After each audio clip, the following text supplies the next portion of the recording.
रोती हुई नमिता पैर पटककर कमरे में जाती है और अपनी सास से कहती है, बस बहुत हो गया, आज मैं अपनी माँ को फ़ोन करके बुलाती हूँ। अब तो बर्दाश्त करने की हद पूरी हो गई। फटाक से कमरे का दरवाज़ा बंद कर मायके में अपनी माँ को फ़ोन लगाने लगती है। पीछे से नमिता की सास लक्ष्मी जी भागी भागी आती है और खिड़की से बहू को आवाज़ देते हुए कहती है, बहू, घर की बात घर में ही रहने दो, क्यों अपने मायके वालों की छोटी छोटी बातों पर फ़ोन करके परेशान करती हो।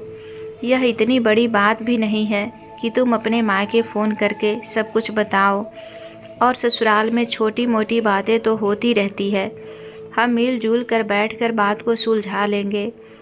आंखें तरेरती हुई नमिता कहती है, नहीं माँ जी, अब बात करने से बात नहीं बनेगी। हर बात की रोक टोक मेरे ऊपर ही लगती है। क्या तुम्हारे घर की परिस्थितियों के जिम्मेदार सिर्फ मैं ही हूँ? तो मेरे ऊपर ही सारी रोक टोक क्यों? अब मैं इस घर में एक पल भी नहीं रुकूंगी। घर के सारे पैसों पर कब्जा जमा कर बैठी हो, अपने हिसाब से ही मुझे खर्चा करने के लिए देती हो। तुम्हारी एफडी के पैसे आते हैं, घर का किराया भी आता है, फिर भी घर के खर्च के लिए कीच कीच करती रहती हो। एक बार मेरे हाथ में घर की चाबी दो, फिर मैं तुम्हें दिखाती हूँ घर कैसे चलाया जाता है। कहकर माँ को फ़ोन लगा देती है। लक्ष्मी जी बाहर से अपनी बहू को मना करती है, लेकिन बहू फ़ोन पर माँ से रोती हुई कहती है, माँ, तुम्हें पता है आज मेरी सास ने मुझे कितना डांटा, वह भी सिर्फ 20,000 रुपये के लिए। क्या बेटा, तुम्हारी उस बूढ़ी सास ने तुम्हें डांटा? उसकी हिम्मत कैसे हुई तुम्हें डांटने की? हाँ माँ, मेरी सास सारी चीज़ों की पाबंदी मेरे ऊपर ही लगाती है, हर छोटी से छोटी चीज़ के लिए मुझे मना करती रहती है। उनके बेटे की नौकरी चली गई तो इसके जिम्मेदार मैं नहीं हूँ। घर में पैसे नहीं हैं तो मैं क्या करूँ? मेरी तो कुछ ज़रूरतें हैं जिन्होंने इन लोगों को पूरा करना पड़ेगा, चाहे पैसे हो या ना हो। हाँ, बिल्कुल करना पड़ेगा। अगर उनके पास ज़रूरतें पूरे करने की हैसियत नहीं है तो मैं अपनी बेटी को अपने पास वापस मायके ले आऊँगी। तू चिंता मत कर बेटी, थोड़ी देर में तेरे ससुराल आती हूँ तुझे लेने के लिए। अपना सामान तैयार रखना। लक्ष्मी जी खिड़की के बाहर से बहू की सारी बातें सुन रही थी। फ़ोन रखते ही नमिता अलमारी से बैग निकालकर उसमें सामान पैक करने लगी, जिसे देखकर लक्ष्मी जी के दिल की धड़कन बढ़ जाती है। बेटा भी घर पर नहीं है। वह बार बार दरवाज़ा पीटकर बहू से दरवाज़ा खोलने की गुजारिश कर रही है। बहू गुस्से से दरवाज़ा खोलकर कहती है, अब क्या हुआ? मेरी माँ का नाम सुनते ही डर गए, लेकिन अब कुछ नहीं हो सकता। मेरी माँ आ रही है, आज ही उनके साथ वापस चली जाऊंगी। बेटा, छोटी छोटी बात पर मायके चले जाना समझदारी की बात नहीं है।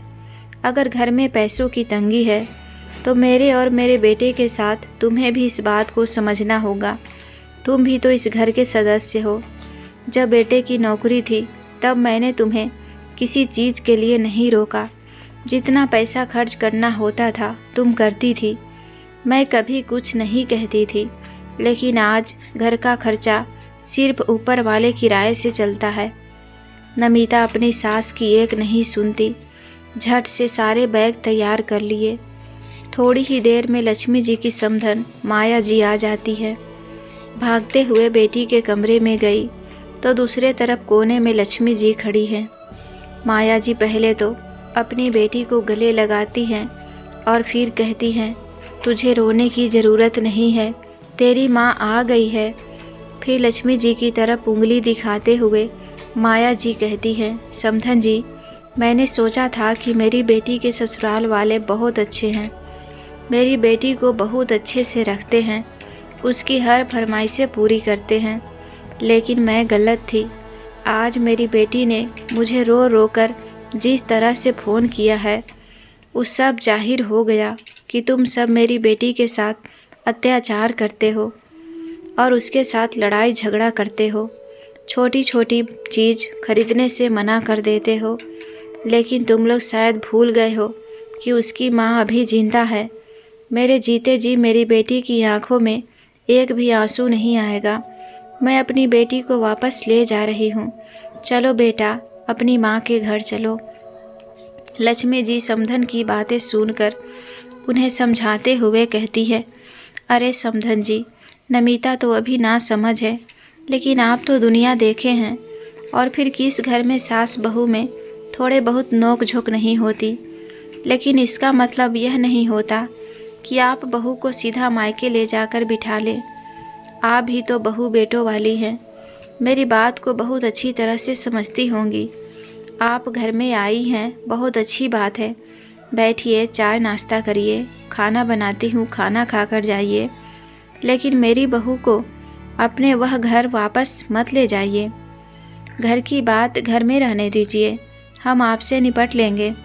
ऐसे कैसे घर की बात घर में रहने दीजिए?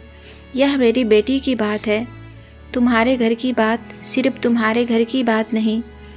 मेरी बेटी को तुम्हारे घर में इतनी दुख तकलीफ है और तुम कह रही हो कि इसे इधर ही छोड़ कर जाऊँ। यह तो संभव नहीं है। तुम्हारी वजह से मेरी बेटी की आंखों में आंसू आए हैं। तुम लोगों को भी खून के आंसू न रुलाऊं तो किसी को छोड़ूंगी नहीं। चलो बेटा, अपना सामान उठाओ, अपनी माँ के घर चलो। लक्ष्मी जी के बहुत मना करने के बावजूद भी नमिता अपनी माँ के साथ मायके चली जाती है। लक्ष्मी जी कोने में चुपचाप खड़ी रह जाती है।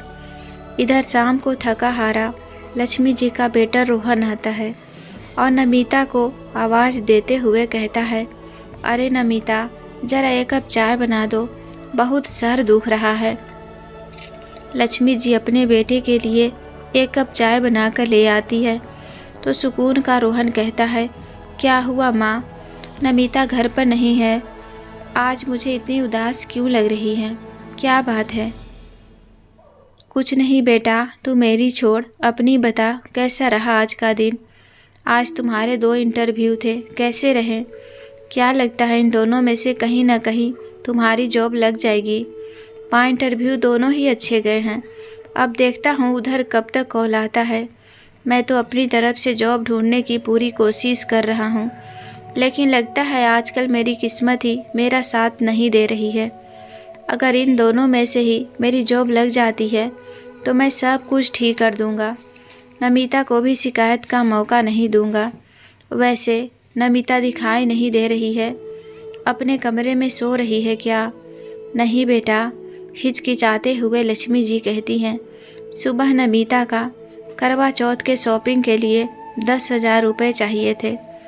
बेटा, अगर मैं उसे 10,000 रुपये दे देती तो अभी पूरा महीना बाकी है। घर का खर्चा कैसे चलता? बड़े मुश्किल से घर का खर्चा चला रही हूँ। वह तो यह कहो कि मैं कुछ पैसे अपने बचत के रखे हुए थे, जिससे 2-3 महीने काम चल गया। लेकिन बहू अभी हमारे घर की परिस्थितियाँ को समझने के लिए तैयार ही नहीं है। उसके हाथ पहले की तरह अभी भी खुले हुए हैं। बस इसी बात को लेकर जब देखो मुंह फुला लेती है कि मैं पूरे घर की मालकिन बनी बैठी हूँ। मुझे घर की मालकी दे दो, सारे पैसे मुझे दिया करो, मैं अपने हिसाब से खर्चा चलाऊँगी। फिर देखना कितने अच्छे से घर चलाती हूँ। पूरे घर के पैसों पर बुढ़िया कुंडली मार कर बैठी है। अगर खर्चा भी करती है तो एकदम कंजूसी से। कल भी बहू ने पिज़्ज़ा ऑर्डर करने के लिए पैसे मांगे थे, जो बेटा मैं नहीं दे पाई। अब तुम ही बताओ, मैं इतने सारे पैसे उसे कैसे दे दूँ? यह तो भला हो तुम्हारे पिताजी का, जो हमें 2 मंजिला मकान बनवा कर गए थे। इसीलिए मैं घर का खर्चा चलाने के लिए ऊपरी वाली मंजिल को किराए पर दे दिया, जिससे 10,000 रुपये आते हैं और घर का खर्च आराम से चल जाता है। हाँ माँ, यह बात तो सही है, और इसमें सबसे ज़्यादा एडजस्टमेंट तो आपको ही करना पड़ रहा है। हमारा कमरा तो पहले से ही नीचे था, लेकिन आपका कमरा जब से घर बना है ऊपर ही था। लेकिन इस आर्थिक तंगी की वजह से आप अपने कमरे को छोड़कर नीचे मेहमान वाले कमरे में जाकर रहना पड़ रहा है। तो क्या हो गया बेटा, नीचे मेहमानों वाला कमरा भी तो हमारा ही है। थोड़ी बहु ज़िंदगी में कभी कभार कुछ ऐसी परिस्थितियाँ आ जाती है जिनमें हमें उन्हीं के हिसाब से एडजस्ट करना पड़ता है। अगर नहीं करेंगे तो और मुसीबत हमारे सामने आने के लिए खड़ी होती है। इसीलिए हमें सोच समझ कर काम करना पड़ता है। बेटा, थोड़े बहुत पैसे बर बीमारी के लिए भी बचा कर रखने पड़ते हैं। फिर माँ, क्या हुआ? नमिता को अपने पैसे नहीं दिए तो उसने कुछ कहा नहीं? हाँ बेटा, इसीलिए तो उसने अपनी माँ को फ़ोन करके बुला लिया और माँ के साथ मायके चली गई। क्या माँ, नमिता इतनी छोटी सी बात पर मायके चली गई? मुझसे पूछना ज़रूरी भी नहीं समझा। छोटी छोटी बातों को भी नमिता समझने की कोशिश नहीं करती। अब इतनी सी बात पर मायके जाने की क्या ज़रूरत थी? चलो छोड़ो बेटा, कोई बात नहीं। अब नमिता का गुस्सा भी ठंडा हो गया होगा तो उसे फ़ोन करके वापस बुला लो। नहीं माँ, मैं उसे फ़ोन करूँ और वापस बुला लो? नहीं माँ, मैं उससे फ़ोन नहीं करूँगा। ना तो वह मुझसे बात करके गई है और ना ही मुझसे पूछ कर। अरे बेटा, ऐसी बातें नहीं करते। बहू इन सब बातों को नहीं समझती तो क्या तुम भी नहीं समझोगे? घर गृहस्थी की गाड़ी में एक को तो झुकना ही पड़ता है। अगर दोनों ही गुस्से में रहेंगे तो कभी बात नहीं बनेगी। इसीलिए तू मेरी बात मान और बहू को फ़ोन कर। ठीक है माँ, मैं थोड़ी देर बाद नमिता को फ़ोन करता हूँ। मन ना होते हुए भी रोहन के माँ के कहने पर नमिता को फ़ोन करने के लिए तैयार हो जाता है। दूसरी तरफ नमिता भी अपनी माँ के घर पहुँच गई। जब बड़े बड़े बैग लेकर पहुँची तो हॉल में उसके भाई भाभी बैठे हुए थे। नमिता को बड़े बड़े बैग के साथ मायके आया हुआ देखकर उसकी भाभी चेतना हैरान हो गई। भाई भी हैरान होकर पूछता है, क्या हुआ नमिता, सब ठीक तो है ना? नमिता की माँ बड़ी ही अकड़ के साथ कहती है, क्या समझ रखा है उन लोगों ने? मेरी बेटी के साथ कैसा भी व्यवहार करेंगे और मैं सहन कर लूँगी। ले आई हूँ अपनी बेटी को अपने घर। क्या माँ, तुम नमिता को उसका ससुराल लेने गई थी? ऐसे भी क्या आपत्ति आ गई थी जो आप लेने चली गईं? मुझसे कह देती, मैं चला जाता। क्या हुआ नमिता, सब ठीक तो है ना? हाँ भैया, सब ठीक है। अब मैं उस घर को छोड़ कर आई हूँ। मुझे नहीं जाना उस घर में जहाँ मेरी कोई सुनता नहीं है। मेरी छोटी छोटी फरमाइशें पूरी नहीं करता। सिर्फ 10,000 रुपये ही तो मांगे थे मम्मी जी से, वह भी देने से मना कर दिया। मेरी माँ को ही देख लो, भाभी की हर फरमाइशें पूरी करती है। नमिता की भाभी यह सब बातें सुनकर परेशान हो जाती है, क्योंकि वह लक्ष्मी जी को बहुत अच्छे से जानती थी। दूर के रिश्ते में लक्ष्मी जी उसकी बुआ भी लगती है। कहती है, नहीं नमिता, तुम्हें कोई गलतफहमी हुई होगी। मेरी बुआ जी ऐसा कभी नहीं कर सकती, वह बहुत अच्छी हैं। आंखें तरेड़ते हुए माया जी कहती है, बहू तो तुम कहना क्या चाहती हो? मेरी बेटी झूठ बोल रही है। तभी आकाश कहता है, माँ, नमिता को छोटी सी लड़ाई झगड़े के बाद मायके से ले आना अच्छी बात नहीं है। आंटी जी और जीजा जी की कितना बुरा लगा होगा। यह सब देखकर नमिता कहती है, हाँ हाँ भैया, मैं समझ रही हूँ। मेरे आने से आपको और भाभी को अच्छा नहीं लग रहा है, इसीलिए सारी बातें कर रहे हो। बेटा तू चिंता मत कर, तेरी माँ अभी जिंदा है। तुझे अपने घर में लेकर आई हूँ तो अपने दम पर लेकर आई हूँ, तुम्हारे भाई भाभी के दम पर नहीं। मेरी पेंशन के पैसे आते हैं और यह पूरा घर भी मेरा है, तो क्या इस घर में मैं अपनी बेटी को नहीं बुला सकती हूँ?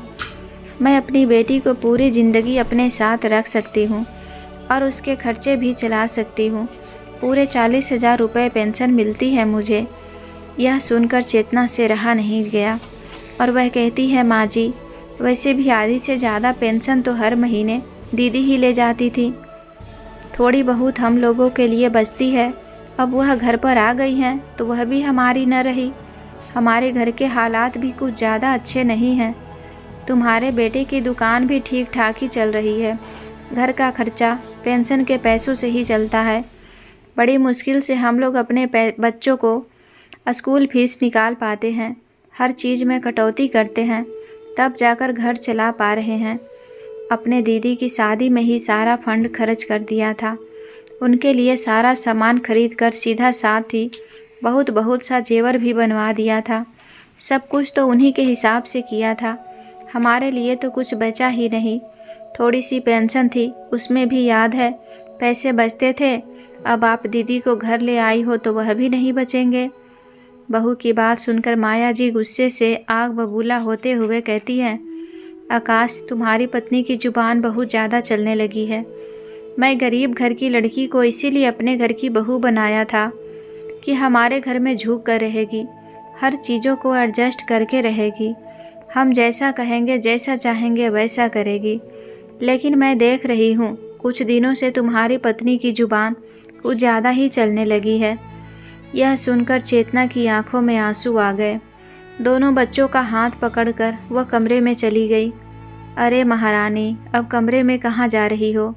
मेरी बेटी आई है, रसोई में जाकर उसके लिए अच्छा अच्छा खाना बनाओ। बेटा, क्या खाओगी? जो तुम खाओगी वही बनवाएंगे तुम्हारी भाभी से। माँ, मैं आज घर का खाना नहीं खाऊंगी। ससुराल में घर का खाना खा खा कर बोर हो गई हूँ।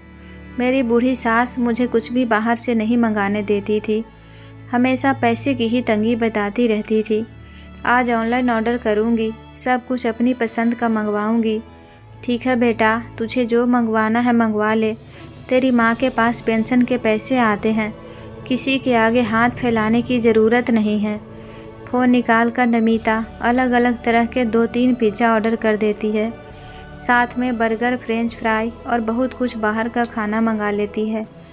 अपने कमरे में बैठकर सब कुछ खाने लगती है। तभी रोहन नमिता को वीडियो कॉल करता है।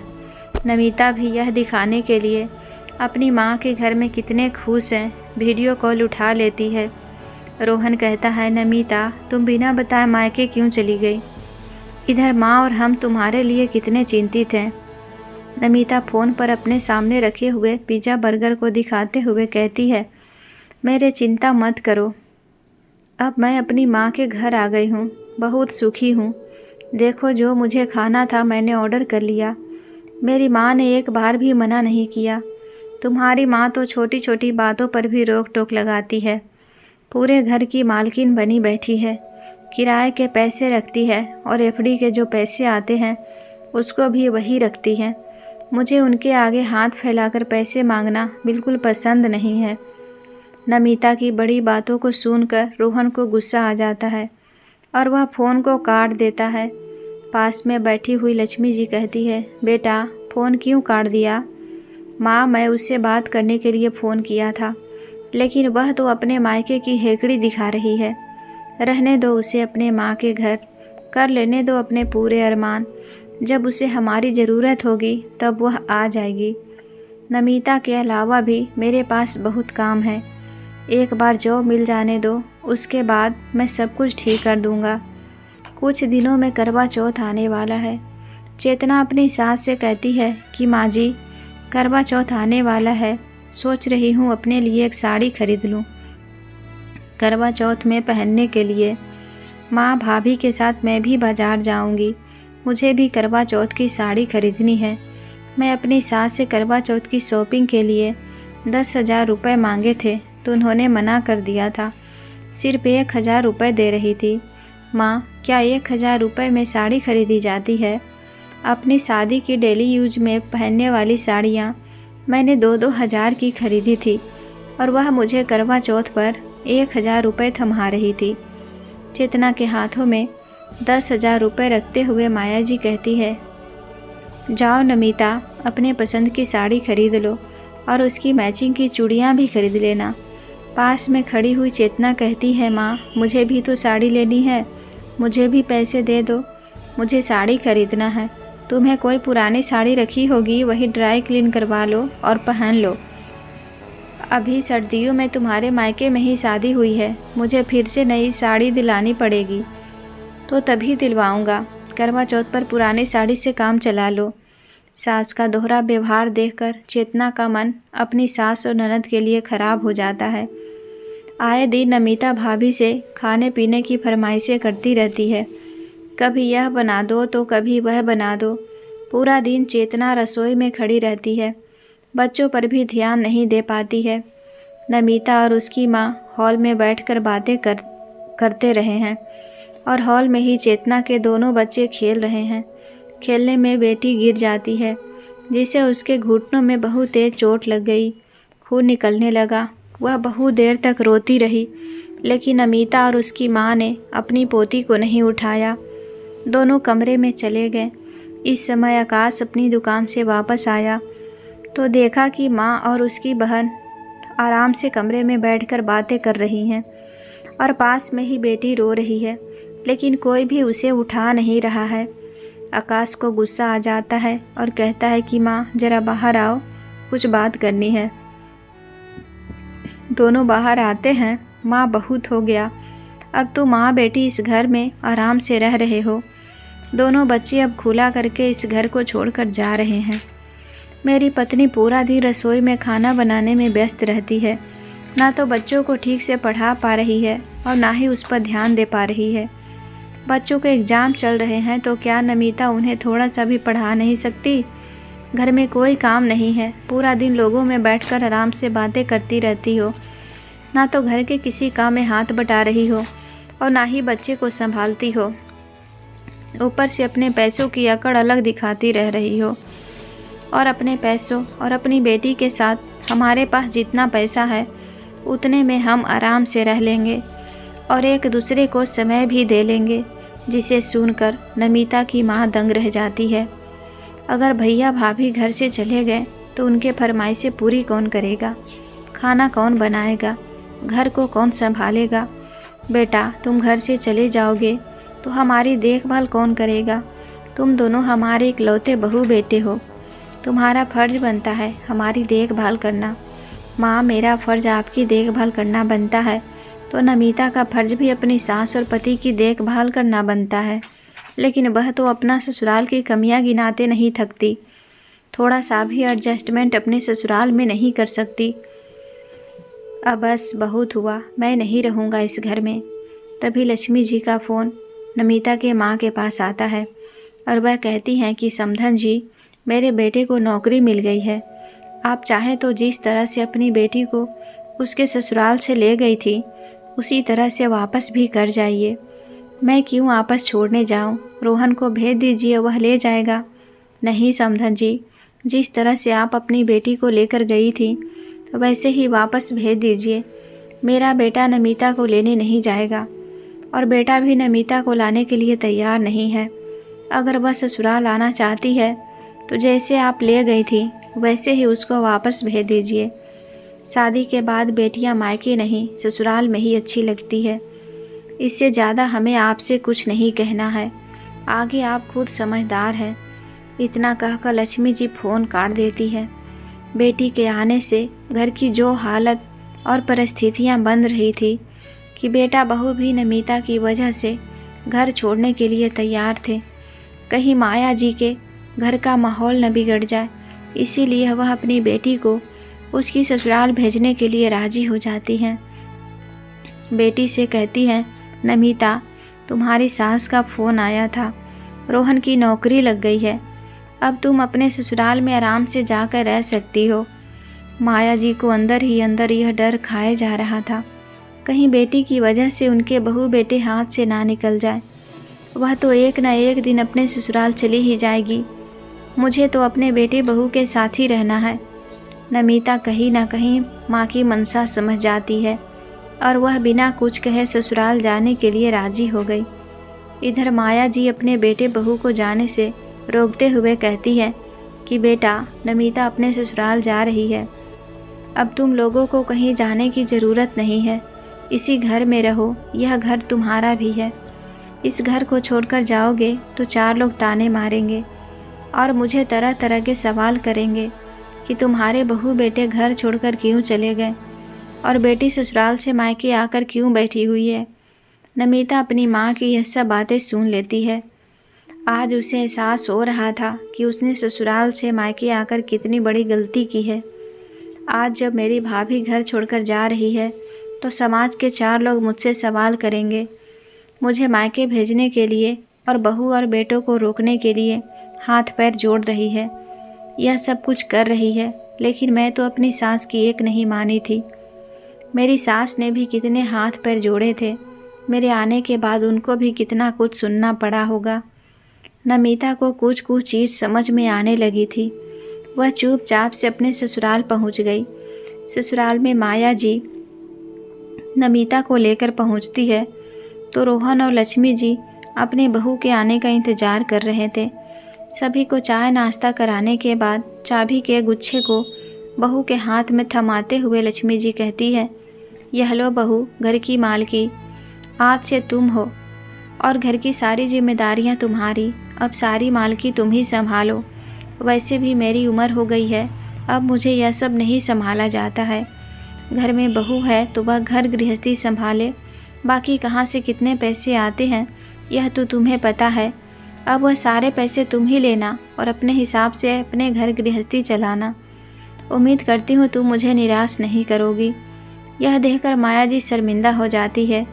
जिस सास बहू के बीच में वह कलह पैदा कर रही थी, कितनी आसानी से आज इस सास ने आज घर के सारे जिम्मेदारी और मालकी अपनी बहू को हंसी खुशी दे दी, जबकि मैंने तो अपनी बहू को गिन गिन के पैसे दे दिया करती थी। हमेशा उसे दबा कर रखती हूँ, पूरे घर में रौब जमाती हूँ, कभी बहू बेटों को कुछ बोलने नहीं देती हूँ, जबकि पूरे घर गृहस्थी को मेरी बहू संभालते हैं। फिर भी मैं उनसे सीधे मुंह बात तक नहीं करती हूँ। आज नमिता के साथ साथ उसकी माँ की भी आंखें खुल रही थी। तभी नमिता के ससुराल में पीछे से उसका भाई भाभी बच्चों को लेकर आ जाते हैं। अरे भाभी, आप भी आ रही थी तो हमारे साथ ही आ जाती। अरे नहीं, वह तो बुआ का फ़ोन आया था कि तुम लोग भी आ जाओ, इसीलिए हम लोग आ गए। रसोई में लक्ष्मी जी सबके लिए नाश्ता लेने जाती है तो पीछे से चेतना भी आ जाती है। लक्ष्मी जी चेतना को धन्यवाद करते हुए कहती है, चेतना, अगर आज तुम हमारा साथ ना देती तो पता नहीं हमारी बहू को कब अकल आती और कब तक वह घर वापस लौट कर आती। हाँ बुआ जी, मेरी ननद और आपकी बहू को सबक सिखाने के लिए मैं और आकाश ने घर से अलग रहने का नाटक किया था, वरना अपनी सास को अपना अकेला छोड़कर इसी शहर में अलग रहने का कोई मतलब नहीं है। वह सिर्फ एक नाटक था और बहुत अच्छा हुआ उस नाटक में नमिता को अकल आ गई और साथ ही साथ माँ जी की भी डर से अपनी बेटी को ससुराल छोड़ाई। हाँ, बताया तो तुम सही कह रही हो। लक्ष्मी जी और चेतना हंसने लगती हैं। थोड़ी देर में सभी लोग चले जाते हैं। इधर नमिता ने घर की जिम्मेदारी अपने सर पर लेकर एक मुसीबत और मोल ले ली। पहले हर बात पर सास को ताने देने वाली और फिजूल खर्ची करने वाली नमिता अब खर्चे को डायरी में लिखने लगी है। सोच समझकर खर्चे करने लगी थी। कितने का किराया आना था, कितने के दूध पैसे देने थे, घर में 4 लोग आते जाते हैं, उनका भी आना जाना देखना है। बड़ी मुश्किल से नमिता घर की जिम्मेदारियां को संभाल पा रही थी। कई बार उसका मन हुआ कि वह सास को चाबी का गुच्छा वापस दे दे, क्योंकि ना तो वह अपने मन का कर पा रही थी और ना ही हाथ खोलकर पैसे खर्च कर पा रही थी। रोहन की नौकरी के पैसे आने के बावजूद भी नमिता पैसे इस तरह से खर्च करती थी कि बाद में उसके पास कुछ नहीं बचता था। लेकिन अपनी सास से कुछ भी नहीं कह पा रही थी, क्योंकि जब तक सास के पास मालकी थी तब तक उन्हें कोसती रहती थी कि तुम बहुत कंजूसी करती हो, पैसे छुपा कर रखती हो, खर्चा करने के लिए नहीं देती हो। लेकिन आज जब खुद पर घर की मालकी की जिम्मेदारी पड़ी तो उसे आटे तेल का भाव समझ में आ गया। 2 महीने भी नहीं गुजर पाते हैं, थक हार कर चाबी का गुच्छा वापस अपनी सास के पास लेकर गई और बोली, माँ जी, यह चाबी का गुच्छा और घर की मालकी आप ही संभालिए, मेरे बस का नहीं है, मुझे यह सब सीखने में बहुत समय लगेगा। हाँ, मुझे 3-4 महीने में इतना तो समझ आ गया कि मेरी ना समझ की वजह से बहुत सारी प्रॉब्लम्स हुई है। अब मैं अपनी उन बुरी आदतों को सुधारने की कोशिश करूँगी, लेकिन घर की मालकी नहीं लूँगी। आप अपने हिसाब से घर के खर्चे करिए। जब तक आपके हाथ में मालकी थी मैं हाथ खोलकर पैसे खर्च तो कर लेती थी, लेकिन जब से अपने ऊपर घर की जिम्मेदारी आई है तब से अपने लिए कुछ भी नहीं सोच पाती हूँ। पास में बैठा हुआ रोहन हंसता हुआ कहता है, क्यों, क्या हुआ नमिता?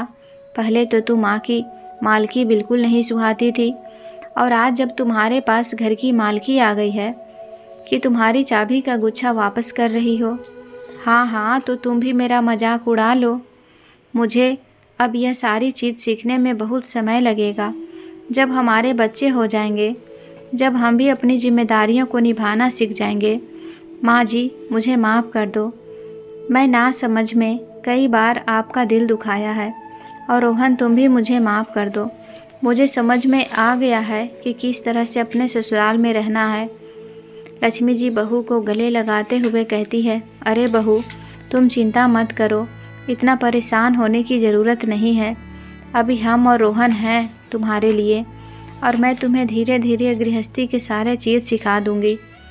सास सिर्फ नोक झोंक करने के लिए नहीं होती है, बल्कि सास का काम अपनी बहू को घर गृहस्थी की बातों को सिखाना भी होता है। हाँ माँ जी, आप ठीक कह रहे हैं। पास में बैठे रोहन ने लक्ष्मी जी से कहते हैं, अरे रोहन, दिवाली आ रही है, जाओ बहू को अच्छी सी साड़ी दिलवा लाओ। दिवाली पर मेरी बहू नई साड़ी पहनेगी। माँ जी, आप भी हमारे साथ चलिए। मैं आपको कभी नई साड़ी खरीदते हुए नहीं देखा है। हमारे साथ एक नई साड़ी आप भी खरीद ले आइएगा। सास बहू के इस प्रेम को देखकर रोहन मन ही मन बहुत खुश हो रहा था। और दूसरी तरफ नमिता की माँ भी अपनी बहू बेटे के साथ अच्छा व्यवहार करने लगी है। अब उन पर कोई रोक टोक नहीं जमाती। तो दोस्तों, सास बहू का रिश्ता सिर्फ नोक झोंक का नहीं होता है। सास हमें ज़िंदगी की ऐसे सीख देती है जो हमेशा हमारे काम आती है। अगर माँ हमें जन्म देती है तो सास भी हमें एक माँ की तरह घर गृहस्थी की बेड़ी को सिखाती है।